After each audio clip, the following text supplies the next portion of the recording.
아득한 옛날 산과들이 빼곡히 가득 찬 순창에는 전설적인 폭포가 있었다. 이 폭포는 하늘에서 내려와 땅으로 흐르는 듯한 자태로 사람들을 매료시켰고, 그 신비로움은 마을 사람들 사이에서 하나의 신앙으로 자리 잡았다. 매년 폭포 근처에서는 한바탕 신을 모시는 제사가 열렸고, 사람들은 폭포를 신령의 곡공이라 불렀다. 어느 날 나무꾼으로 살아가던 청년이 조용히 산길을 오르고 있었다.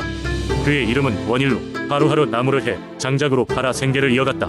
원일은 성실하고 든든한 청년이었지만 늘 무언가 아쉬운 듯한 표정을 짓고 다녔다. 그는 어떤 변경이 생기길 바라고 있었지만 그것이 무엇인지 알 수 없었다. 그날도 마찬가지로 나무를 하던 중 원일은 피곤함을 느끼고 폭포 근처에서 잠시 쉬기로 했다. 싱그러운 물소리와 신선한 바람에 취한 그는 금세 잠이 들어버렸다. 잠결에 듣던 천상의 소리에 깨어났을 때 원일은 눈을 크게 떴다. 바로 그때였다. 신비롭고 아름다운 선녀들이 폭포 근처에서 춤을 추고 있는 꿈같은 장면을 본 것이다. 그 광경은 원일의 마음을 사로잡았다. 그는 자기도 모르게 숨을 죽이고 그들을 바라보았다. 그렇지만 그중 한 선녀가 그의 존재를 눈치채더니 미소를 지었다. 그녀의 미소는 마치 봄날의 햇살처럼 따스하고 아름다웠다. 다른 선녀들도 곧 그를 발견하고 놀라워했지만 미소 짓던 선녀가 그를 다독였다. 그녀는 자신을 연화라고 소개하며 인간 세상을 동경하여 잠깐 내려왔다고 했다. 원일은 그날 밤 연화와 이야기를 나누었다. 그들은 각자의 세상에 대해 이야기를 나누었고 밤이 새는 줄도 몰랐다. 어느새 해가 떠오르고 선녀들은 하늘로 돌아가야 했다. 연화는 이별을 고하며 원일에게 작은 상자를 건넸다. 이 상자를 열지 않으면 언제든지 우리를 다시 만날 수 있을 것이오. 그러나 열어보면 다시 저 하늘로 돌아갈 수 없다오. 원일은 비록 아쉬웠지만 상자를 열지 않겠노라고 약속하며 그녀를 보냈다. 그 후로 원일은 매일같이 폭포를 찾았다. 그러나 선녀들은 다시 나타나지 않았다. 원일은 변함없이 가슴속에 담긴 연화를 그리며 인내심을 가지고 기다렸다. 꿈에서조차 그녀를 만날 수 있기를 고대하며 그러던 어느 날 원일의 마음은 고요와 슬픔에 물들어갔다. 그는 결국 호기심을 이기지 못하고 상자를 열어보기로 결심하였다. 그렇게 상자를 열자 그 속에는 아수처럼 빛나는 구슬 하나가 들어있었다. 그 순간 흩어져 있던 구슬에 빗대는 순식간에 연화의 형상을 되찾았고 다시 한번 원일과 연화를 만나게 해주었다. 연화는 밝고 따스한 미소로 원일에게 다가갔고 그들은 서로를 꼭 안았다. 그러나 그들의 재회는 짧은 순간이었다.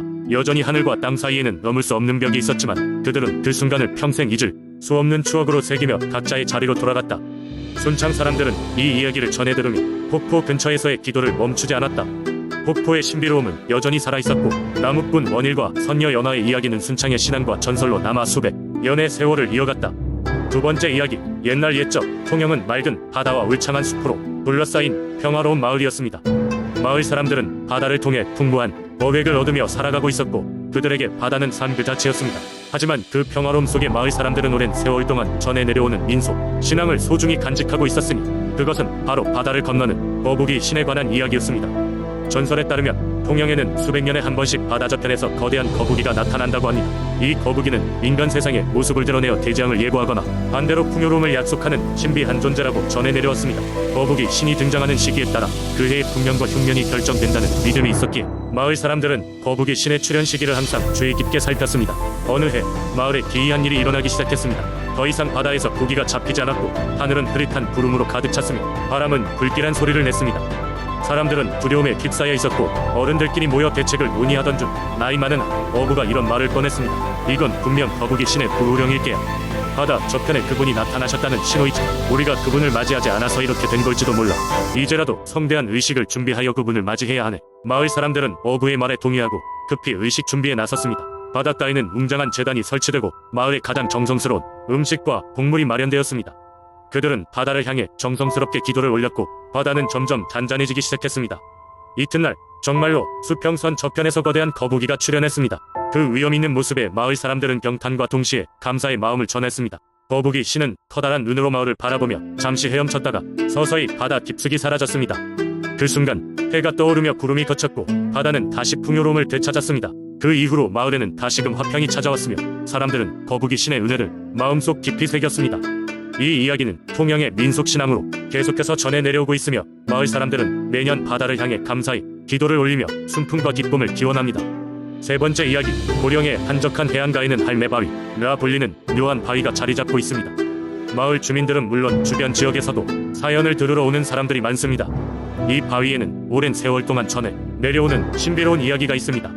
옛날 아주 먼 옛날 현재의 보령지방은 주변 해역에 사나운 폭풍이 자주 닥쳐 조업이 힘든 지역으로 악명 높았습니다. 그래서 사람들은 늘 바다를 두려워하면서도 바다에서 먹고 살아야 했기에 작은 배를 타고 조심스레 고기를 잡곤 했습니다. 그때 마을에 마음씨 착하고 부지런한 한 할머니가 살고 있었습니다. 그녀는 매일 아침 바다에 나가기 전에 마을 작은 신단에 정성껏 기도를 올리곤 했습니다. 바다가 늘 잔잔하게 해주소서, 나와 마을 사람들이 무사히 돌아올 수 있게 해주소서 하는 기도였습니다. 어느 날 할머니는 갑자기 몸이 좋지 않아서 기도를 드리지 못했습니다. 하지만 다른 어부들은 평소와 다름없이 바다에 나갔고 그날 하필이면 어마어마한 폭풍이 몰아쳤습니다. 마을 사람들은 하나둘 돌아왔지만 할머니의 아들은 돌아오지 않았습니다. 이 소식을 들은 할머니는 몹시도 슬퍼하며 바다를 향해 걸음을 옮겼습니다. 바닷가에 이르자마자 할머니는 뒹구는 파도 위에 떠있는 바위를 보게 되었습니다. 이상하게도 그 바위는 사람의 형상으로 보였고 할머니는 자신도 모르게 그 바위 앞에 무릎을 꿇고 아들을 돌려달라 애원하게 되었습니다. 할머니의 눈물은 강처럼 흘러내려 바위를 적셨습니다. 그때 기적처럼 파도가 잠잠해지더니 아들로 보이는 어부들이 파도를 타고 돌아왔습니다. 마을 사람들은 놀라서 그 광경을 보았고 할머니의 기도가 신령에게 닿았음을 믿게 되었습니다. 이후로 바다에 나갈 때마다 사람들은 할매바위에 소박한 재물을 던지며 무사기환을 기원하게 되었고 할매바위는 사람들에게 경외와 믿음의 대상이 되었습니다. 세월이 흐르고 세상이 많이 달라졌지만 지금도 할매바위는 그곳에 서 있습니다. 근처로 여행 온 사람들은 주민들의 도움으로 바위를 찾아 기도의 시간을 가지기도 하고 그 옛날 전설 속 할머니의 이야기를 떠올리며 자신들의 소원을 조용히 빌고 간다고 합니다. 전설은 이렇게 끝나지 않고 계속해서 현재를 살아가는 우리에게 삶의 지혜와 용기를 전해주는 이야기로 남아 있습니다. 네 번째 이야기. 옛날 천안의 한 작은 마을에는 깊고 푸른 연못이 하나 있었습니다. 이 연못은 그 마을 사람들에게는 신성한 곳으로 여겨졌으며 마을에 영혼이 깃들어 있다고 믿어졌습니다. 전설에 따르면 이 연못에는 용왕이 살고 있었는데 그의 기분에 따라 마을의 번영이 결정된다고 했습니다. 초봄의 어느 날 마을의 하늘은 갑자기 짙은 먹구름으로 뒤덮이고 네오와 천둥이 마구 울리기 시작했습니다. 이와 함께 연못의 물은 거친 파도를 일으키며 마치 무언가 엄청난 존재가 물속에서 소용돌이치고 있는 듯 보였습니다. 마을 사람들은 두려움에 떨며 서둘러 연못가에 모였습니다. 그들은 무슨 일이 일어나고 있는지 알 수 없었지만 분명히 용왕을 진정시키고 그 의노여움을 풀어야 한다고 생각했습니다. 마을의 지혜로운 장로가 앞서 나와 말았길 옛 이야기에서 들었네. 이 연못 속에는 용왕이 살고 있고 그가 노여워하면 재앙이 찾아온다고. 오늘날 그의 심기를 건드린 누군가가 분명 있을 테니 우리는 그에게 사과해야 하네. 그러면서 장로는 연못 앞에 무릎을 꿇고 용왕에게 기도하기 시작했습니다. 하지만 아무리 기도해도 연못은 잠잠해지지 않았습니다. 다른 방법이 필요하다는 것을 알게 된 장로는 마을 사람들에게 용왕에게 바칠 제물을 준비하라고 계시했습니다. 온 마을이 힘을 모아 가장 귀하고 소중한 곡식과 음식들을 모아놓고 장로의 인도 아래 제례를 시작했습니다. 풍성한 제물이 연못가에 놓여지자 파도는 서서히 잦아들기 시작했고 하늘도 차츰 밝아졌습니다. 연못 위에 떠있던 먹구름이 물러가고 연못의 표면은 거짓말같이 잔잔해졌습니다. 그러자 연못 한가운데서 커다란 용의 형상이 잠시 모습을 드러내더니 이는 사라졌다고 합니다. 마을 사람들은 이 일을 목격한 기경외감을 느끼며 용왕이 자신들의 마음을 받아들였음을 확신하게 되었습니다. 이후로도 마을 사람들은 매년 초봄이 되면 용왕에게 감사와 존경의 뜻을 표하는 제례를 거행하게 되었고 이는 지금까지도 전해져 오는 전통이 되었습니다. 이 모든 일들은 사람들의 마음속에서 연못과 마을 그리고 인간과 신의 구조화로운 관계가 얼마나 중요한지를 보여주는 교훈으로 자리 잡았습니다. 이처럼 천안의 연못과 용왕의 이야기는 민속신앙을 통해 전해져 내려오며 작은 연못 하나에 담긴 신비로운 이야기로 많은 사람들에게 경이로움을 안겨주고 있습니다. 다섯 번째 이야기. 옛날 옛적 전라북도의 아름다운 도시 남원에는 그 지역을 수호하는 대정산 할머니라는 전설이 전해지고 있었습니다. 대정산 할머니는 남원의 마을 사람들이 농사를 짓고 장사를 하는 동안 항상 그들을 지켜주며 지역의 평화를 지킨다는 전설적인 존재였습니다. 전설에 따르면 대정산 할머니는 실제 인물이었으며 그녀의 이름은 김설화였다고 전해집니다. 김설화는 조선시대 천민 출신의 여인이었으나 뛰어난 지혜와 불굴의 기계로 마을 사람들의 존경을 받았다고 합니다. 그녀는 당시 사회구조의 제약에도 불구하고 항상 불쌍한 이들을 도왔습니다.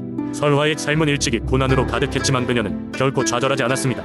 머나먼 고향을 떠나 남원에 정착했을 때 탁월한 예지력과 혼신을 다한 노력으로 많은 사람들의 위기에서 벗어나게 하였습니다. 그녀는 종종 자신의 꿈을 통해 미래의 운명을 내다보고 그것을 사람들에게 경고하여 근심을 덜어주곤 했습니다.